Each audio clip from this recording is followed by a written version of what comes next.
নমস্কার বন্ধুরা, আজকে রবিবারের দুপুরে একটা স্পেশাল মেনু রেসিপি নিয়ে তোমাদের কাছে চলে এলাম। তো দেখো, আমি কড়াইতে তেল দিয়ে দিলাম, তেজপাতা দিয়েছি, গোটা গরম মশলা দিলাম। আমি আজকে চিকেন চাপ বানানোর চেষ্টা করছি। দেখো, জানি না হবে কি, তোমরা কে কিরম করে বানাও আমি তো ঠিক জানি না। আমি আমার মতন করে বানানোর চেষ্টা করলাম। পেঁয়াজ বাটাটা আমি দিয়ে দিলাম কড়াইয়ের মধ্যে। পেঁয়াজ বাটাটা এখন ভাজা করছি। পেঁয়াজ বাটাটা লাল হয়ে গেলে আমি আগে থেকে ম্যারিনেট করে রেখেছিলাম চিকেনটা, সেটা এবার দিয়ে দেব।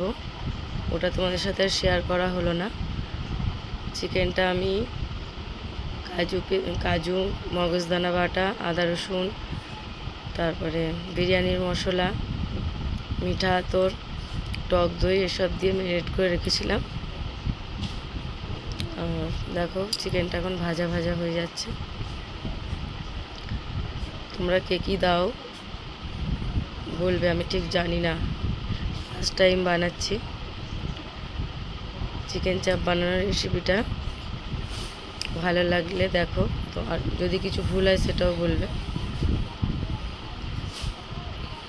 দেখো, চিকেনটা আমি এখন কষাচ্ছি।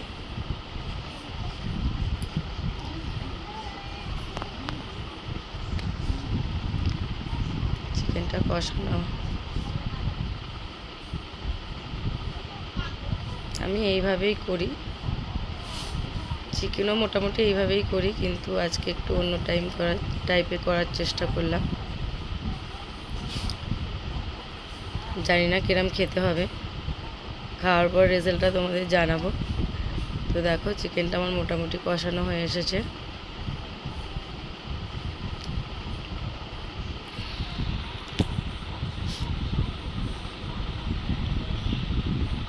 আজকে রবিবারের দুপুরে তোমরা কে কী করছো, কোথায় ঘুরতে যাচ্ছ, কোথায় কী করছো একটু কমেন্টে বলো। কে কোথায় যাবে, সারাদিনই তো বৃষ্টি হচ্ছে। খালি আজকে ভালো ভালো ডিশ বানাও বাড়িতে বসে বসে আর খাও। দুদিন ধরেই তো বৃষ্টি হচ্ছে। পুজোর সময় যদি এরকম বৃষ্টি হয়, কি করে মানুষ কেনাকাটা করবে? আর পুজোর দিনগুলো যদি বৃষ্টি হয়, মানুষ কি করে ঘুরতে যাবে? দেখো, চিকেনটা কষাচ্ছি।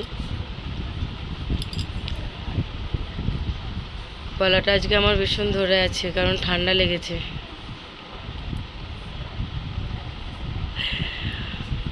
ভয়েসটা তোমাদের কাছে ঠিকঠাক করে পৌঁছাবে কি সেটাও জানি না, কারণ গলাটা প্রচুর ভীষণ ধরনের ঠান্ডা লেগেছে আমার। গলাটা পুরো বসে গেছে। জোর করে তো কথা, তো আওয়াজ সেরম বেরোচ্ছে না, অনেক কষ্টে জোর করে কথা বলছি ভয়েসটা দেওয়ার জন্যে। তো দেখো দেখো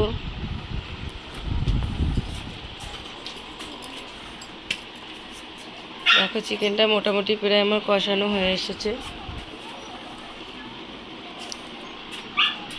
একটু চিনি ছড়িয়ে দিলাম, কতগুলো কাঁচা লঙ্কা গোটা দিয়ে দিলাম, কারণ বাচ্চারাও তো খাবে, কিরম ঝাল হবে। ঝালটা একটু হালকাই রেখেছি। এমনি তো চিকেন চাপ খুব একটা ঝাল খায় না, কিন্তু আমরা বড়রা তো একটু ঝাল খাই, তাই জন্য একটু গোটা কাঁচা লঙ্কা দিয়ে দিলাম কতগুলো, যাতে ঝাল লাগবে সে ওটা দিয়ে খেতে পারে ঝালটা।